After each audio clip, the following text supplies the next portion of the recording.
What's the most inappropriate thing you've witnessed at a funeral? Only somewhat inappropriate, but certainly the funniest thing. It was a funeral for an uncle I was very distantly related to, and this is happening in Greece, in the summer. The church is very full, and incredibly hot. You can smell the sweat, there's incense, the air isn't circulating, and the priest is just going on and on. I don't think I can describe how grim the situation was. Not totally unexpectedly therefore, just as the priest is getting to something particularly emotional, a man, an old colleague standing near the back, faints. He's completely out. Now, this guy was very tall, and rather broad, so not only was it a miracle that he didn't take out the two tiny old ladies right in front of him, he was also really difficult to carry outside to get some air. Somebody has the brilliant idea that the pallbearers, those people who carry the casket, should carry him, since they've practiced it, and are reasonably strong, so everybody squeezes a bit tighter. Nobody wants to leave the church. Things just got interesting. To let them through, they pick him up, 3 on one side, and 3 on the other, i.e., more or less, as they would the casket, and start carrying him towards the door. Suddenly, this guy wakes up, turns his head several times, grasps what's going on, and who's carrying him faster than anybody can respond, and immediately starts yelling, "I'm alive, I'm alive," at which point, one of the pallbearers laughs so hard that he drops what was thankfully a leg, and the others struggle to put him down, in what is now a church absolutely exploding with laughter. The whole situation went on for a good 15 minutes, in which this guy walked outside, and the priest tried to resume the service, but there absolutely continued to be giggles throughout. I, being a teenager at the time, also couldn't possibly hold it back. Every time I thought of this guy yelling, "He's alive," nobody was even particularly upset, because the uncle we were burying was always laughing and joking around, so it somehow felt appropriate that we had a great laugh at his funeral. Edit, my first award. Thanks so much. Glad to put some laughter into this thread. Smile. That is certainly the funniest story in this thread. My uncle's funeral. He was a state trooper who died in the line of duty, so his funeral was a big event with hundreds of people, including the governor. My mum's childhood friend, who has Asperger's, showed up with her small yappy dog and a big DSLR. She walked up to the front to sit with the family, put her dog on the chair, and then walked around taking photos of people who were crying, getting into their faces to frame the perfect shot, lens shutter, clacking loudly, while her dog was sat on a chair yapping at everyone walking by. My uncle's widow and children approached the casket and broke into sobs. It was heart-wrenching. My mum's friend ran over and put the lens in their faces, clacking off a rapid succession of photos. Everyone there was looking around at each other, like, what the fuck is she doing, while simultaneously crying. It was so awkward, and no one had the courage to tell her to stop. Afterward, we went to a reception room for family only, guarded by police. She tried to get in, saying that she was family, but they blocked her until she got the attention of my mom, who told them to let her in. Then the governor arrived to offer his respects. He was quietly comforting my grandmother, in a tender moment when my mom's friend butted in, and loudly introduced herself as my uncle's sister. Then she started in on an embarrassing story about my uncle running around the neighborhood in his underwear in high school. She was getting so close to the governor, and so aggressively animated in her storytelling, that his security had to step in and block her. Then the governor apologized, said he needed to go, and quickly left. This one should be higher up. I feel bad for anyone with Asperger's, but damn, someone should have talked to her beforehand about not going, in a nice way of course. It's so sad that your family will always remember about God funeral, everyone watching, no one pulling her aside to explain. maybe isn't as over the top as most of these comments, but I'm one of the Marines that has to go present the flag to the next of kin when a service member dies. It's usually old Vietnam and Korea vets, but sometimes it's a Desert Storm or recent war vet, and the mother is there receiving the flag instead of a son or daughter. Point is, I've probably been to 45 funerals in the past year. It's striking how often someone's phone goes off during the service. It seems nearly every other or every third service someone's ringtones start playing.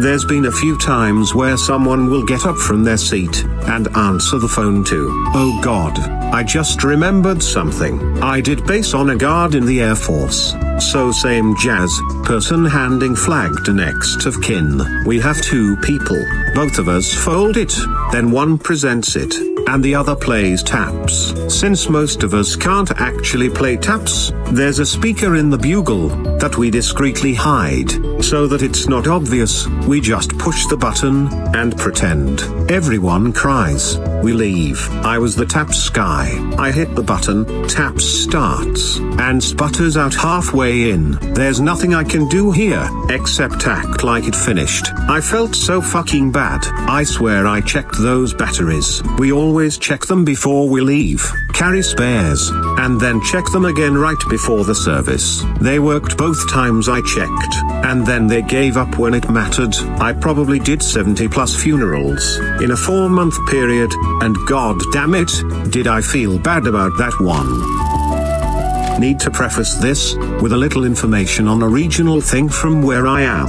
I live in Northwest Ontario, and we have these events called Shags. It is a combination stag and shower for couples getting married. You sell admission tickets, 2 for $5. They take place in halls, and guests buy booths, tickets for prizes, etc. The money raised goes to help the couple start their lives together. And full disclosure, they are a hell of a good time. So on to my actual story. Not a funeral, but my grandmother was on her deathbed at the hospital. Extended family was coming and going to say their goodbyes. My dad's cousin came by and did the usual, I'm sorry, thoughts are with you, etc. sadness all around.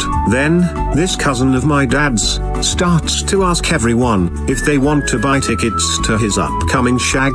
We are in her hospital room, watching her slowly die, and this jackass, who is in his 50s, and way past the acceptable age to even be holding a shag, is asking people to buy tickets off him for his shag. This idiot didn't take the hints when everyone kept saying, no, not right now. Just kept asking. I am not a violent man, but at that point, I was as close as I have ever been to cold cocking someone. 5 years later, this still angers us. Edit. As many people can't get over that shag can mean something different in a different part of the world. This link may help a bit. My cousin's funeral. He was 27 years old and killed in a single car crash after he hit a slippery patch on the road and smashed into a concrete wall. At his funeral, all of his brothers, sisters, and parents sat on the front row at his graveside service. Then, lo and behold, my cousin's ex-girlfriend of over a year shows up and immediately inserts herself onto the front row next to his sisters, and proceeds to scream, cry, scream, wail, and throw herself on the ground, periodically throughout the service. All of the family just gave her awkward stares, with no one wanting to address her inappropriate behavior. I had never seen that type of attention, demanding, drama queen antics before, or since. Edit. Just wanted to throw this in. This was a funeral with military honors, Air Force, and they did the gun salute at the grave site. I don't remember how many times they fire, but at each gunshot, she would literally shriek, and collapse into the arms of either of the sisters standing next to her. I do recall at the very end, the youngest sister was sick of that shit, and just let her fall on the ground, and it was raining heavily and rather muddy. My dad's cousin, who didn't like our family, did this at my sister's visitation. She showed up, and started bawling over the casket, and brushing the side of my sister's face. I walked over there to comfort her, and she shoved me. I had no sleep, nothing to eat for few days, and I fell almost taking the casket down with me. That cousin stopped crying, straightened up and apologized to everyone, except me. My grandfather's brother's funeral kicked off the great Tombstone debacle of 2009. My grandfather's brother, Shag, was a hoser, who never kept a steady job, and drank a lot. He was also known for playing the banjo, and supporting the Saskatchewan Rough Riders. After Shag died, my grandfather, and another of their brothers, Valerie, somehow ended up designing his tombstone. It has his name, a little picture of him, his date of birth and death, and a giant banjo with the Saskatchewan Rough Riders logo on it. Shag's wife and kids did not approve of the banjo tombstone. No one else in the family liked it either. Once it came out that my grandfather and Valerie were responsible for this abomination, the non-tombstone approving family members ganged up on them, and it ended with a fist fight in the cemetery parking lot. Since then, the rest of the family has tried to remove the banjo tombstone. As far as I'm concerned, it's still there, and Shag's wife is still mad at my grandfather and Valerie. Since my grandfather died, she's now taking her beef out on my grandmother, which is now playing out on Facebook. She also refused to attend Valerie's wife's funeral, even if it's kind of gaudy. At least, it's representative of who he was. Yeah, these people are upset at each other, because each feels that they are standing up for honoring him. They just have different expectations of what honoring means. It is sad. My partner's stepmom's funeral. I was standing next to my partner to support him when one of his distant relatives, before even giving condolences or a greeting or anything else, a woman asked, "Are you two married?" "No." "Oh, but you're together?" "Yes." What a shame. The same woman then approached us at the wake and started going on about how nice it was to see young love blossom after a family breakup, and how exotic I was. I'm Asian, he's white, because my partner had broken up with the mother of his child. She heavily implied that I was just a rebound, and that he would be back to his normal self soon. When my partner corrected her and told her that we had been together for 5 years, she visibly became uncomfortable and said, "Oh, how nice." The exotic line grossed me out. The getting back to his normal self soon made me put my face in my hand. I am sorry about that conversation. Picture, if you will, two elderly women in a funeral, squaring up as people are still crying from the ceremony. At the lunch, after my grandpa's funeral, his daughter from a previous marriage, Dee, who no one had seen in years, showed up. Dee had been writing bad checks all the way to the state prison, and had definitely had some unresolved beef with my family when she got out. The last time my mom saw her was when she was 11, and Dee left her infant daughter for my mum to babysit, and never came back. Fast forward to the funeral. Dee is acting like it's a family reunion, but no one is having it, since she's basically screwed everyone in the room in one way or another. My grandpa's last girlfriend, a legally blind woman, tried to physically fight her, until others stepped in. Edit. Gave my crazy half-aunt a pseudonym for clarity. Edit 2. The baby that left with my mum at age 11 was not me, but that would have been an amazing plot twist. Dee had said she was just having a night out, and actually decided to run off to San Francisco. This was the early 70s, and left her baby. When Dee didn't come back, my mom called her mom got a hold of a relative that took care of the baby until D could be reached. Sorry, I don't have a lot of details after that, but the baby grew up, and she actually arrived at the funeral with D, and I hear the apple didn't fall far from the tree. Edit 3, I had forgotten this part somehow. After the funeral, D tried to steal the car willed to Grandpa's blind boo, but my family thought ahead, and a couple of my uncles waited around the house until D came for the car. They came outside, and apparently she was scared off. Blind Boo got the car in the end, and wrecked it immediately. I can't make this shit up. D, you bitch. I witnessed the estranged drunk and druggy daughter of a family friend come screaming into the visitation, looking for her brothers, because she had found out she was never written into the will. It was a hell of a scene. Edits. I had to actually ask, because people brought up good points. This was in Missouri. Missouri is an affirmative disinheriting state. The will, according to brother number once said, she was actively excluded from the official will, and entitled to no portion of the estate, named her ex-husband, a portion of the home sale. Brother number 2 bought his father out, and kept it, and the remaining estate to both of her sons. The daughter was allowed personal effects, hence the police escort, when getting them, probably to ensure she didn't try and swipe anything else. His mother had handwritten an unofficial one to be read to her children. Also, Ash had every chance to get clean between 16, 18 and 27. Both parents were more than willing and able to pay for treatment. She actively chose not to, as well as actively chose not to seek treatment for whatever was going on in her life that caused her to turn to drugs as a way to cope. She wasn't even going to come to the funeral until she checked with the lawyer the day of, and flipped shit.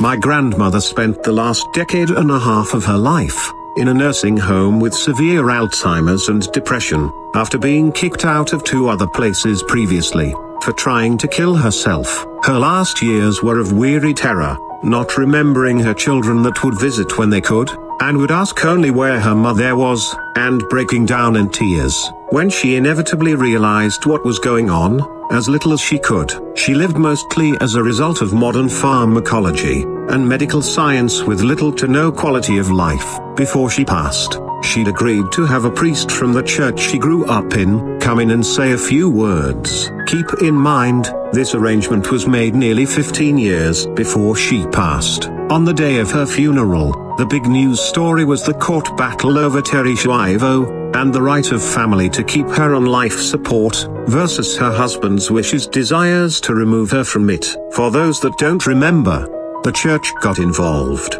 and made a major thing about how taking her off life support was akin to murder. Feeling the need to opine, the priest, who had never met her and knew nothing about her, took the cue and spent 10 minutes talking about how life support is part of God's plan, and removing people from it is murder, and that the concept of euthanasia was legalizing genocide. He talked about how the Nazis' extermination of the Jews was like what was going on in Florida, and how if God saw fit to grant us life, then it's our obligation to accept it as a gift, no matter the circumstances. The room was a level of deafening silence, as no one could believe what words had just been spoken, what concepts had been advocated, what disconnect from the situation had been demonstrated. A man of the cloth was supposed to be there to comfort us in a time of distress, and had, instead, insisted that the decades of pain and suffering of this poor woman were righteous and God's will, and how dare anyone should question whether mercy should have been granted to her.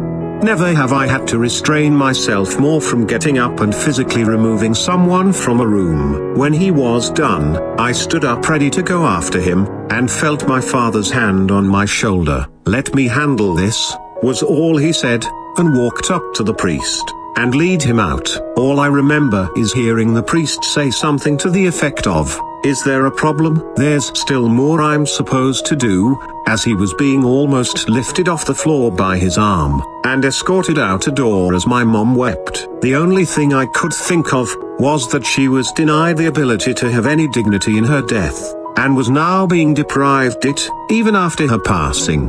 A short while later, her casket was lowered into the ground next to her husband, who had passed 30 years before her. It was done without incident, and without the priest. Oh my God, that's horrible and awful. My sister's elderly father-in-law found out he had cancer, and shot himself in the head. He wasn't one bit religious, but her husband, his son, had joined the Mormon church, and decided on his own that the funeral services should be held there. The Mormon minister, who had never met the deceased, proceeded to hold everyone, but me and my spouse, captive for well over an hour, while he described in minute detail why we should all join his church and become Mormons. We got up and walked out on the sales pitch after 20 minutes. Fucking asshole. That happened at my brother's funeral. He was a high school teacher, so a number of his young and vulnerable students were there. The minister, I don't know if I can call him that, because he was some lunatic who opened a church in his garage that my parents found. Anyway, that guy clearly thought, oh my God, this is my time to shine. Got to get all these kids in my garage church. He went on a tirade, literally gesturing towards my brother's dead body. It was an open casket, telling these crying teenagers that, oh by the way, you will go to hell when this happens to you, if you don't accept Jesus right here, right now. And that's how my sister and I both almost walked out of our own brother's funeral. We were so grossed out that he was trying to use our dead brother's body to emotionally blackmail a bunch of kids into joining his church. I think it should be in an instruction manual somewhere, not to talk about hell at a funeral. That feels like a faux pas. A few years ago, when we were 15, a friend of mine committed suicide. She'd been sexually assaulted and raped by her mother's partner as a child, and the mother stayed with the guy. So my friend and her younger sister ended up in foster care. The funeral was fucking horrendous, with the obvious rift between her biological family and foster family. I know where I stand on the matter, and the funeral celebrant seemed to be trying to bridge the gap for the sake of respect for my friend, but he kind of came across like he was way out of his depth, and didn't really know what was happening. The whole thing was overly religious, considering the sort of person my friend was, and I know she would have preferred to have her actual self celebrated, mourned for, rather than the whole thing being made about, oh but we lost our daughter, not you, you're the bad ones, we're the family. She deserved so much better in life, and in death. I still mourn for that girl, and the life she led. I am so sorry for your poor friend, my heart breaks for her. I hope her soul has found peace. This was how it was for me at my dad's funeral. She abused him horribly. He was afraid to get out, but working on it when he died. I have zero doubt that the stress she brought on caused his heart attack. He was meticulously on top of his heart health. She is a terrible woman. She made me beg to see his body. I was not given any part in the arrangements. No matter how desperately I pleaded, she straight up laughed out loud when the rabbi mentioned that her preferences had caused him not to be outdoors much anymore, which he absolutely loved, and would share those moments with me. Had her therapist approach me and tell me that she needed me to be his link.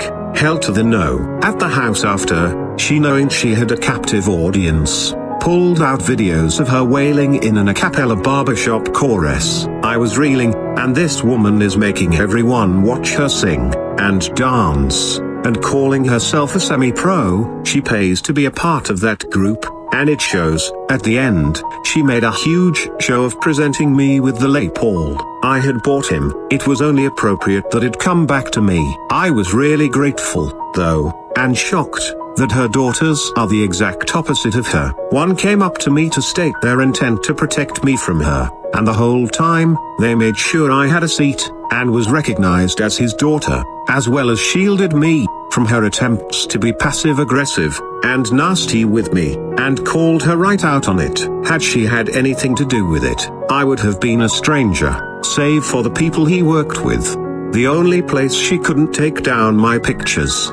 They recognized me by my green hair, and made sure to let me know how much he talked about me, and how his entire office was covered in pictures of me, framed emails talking about my life. I needed that. They sent me everything after. There was one picture that wasn't mine and my family's. It was the daughter, who was most aggressive about protecting me. To be othered like that at your dad's funeral, by a woman who has known him less than a decade, I don't know if it'll ever stop causing a physical reaction from the pain. He and I were super close, and he felt like he had no options after my mum died. He didn't want to cling to me and make me responsible for him, so he took on her, and she made his life awful. He and I planned our conversations around when she wouldn't be present, because she could not bear to let him speak to me. Actually, the last time I saw him, when I was making arrangements, she hurled absolute vile abuse on him, for me to hear, because he wanted to see his daughter and grandkids, and not sit there listening to her barbershop friends and her wail. It's coming up on a year. I did not say a word, in the name of being classy, but I'm trying to decide whether I should publicly out her. Aside from her behavior at the funeral, I have years worth of evidence of her abuse. He made sure I had it. That got a bit long. I may be a bit bitter. I hate people like this, with every fiber of my being. Scum of the earth.